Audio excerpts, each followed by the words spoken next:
బ్రహ్మనందీశ్వర స్వామి, శ్రీ మహావిష్ణువు, శివుడు దర్శనమిస్తారు. గోదావరి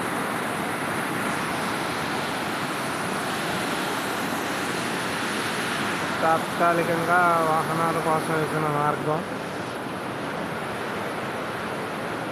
ఇది పోలవరం ప్రాజెక్ట్.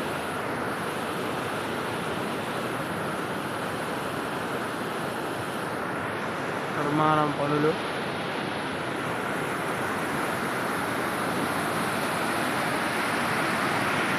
కొండ గోదావరి.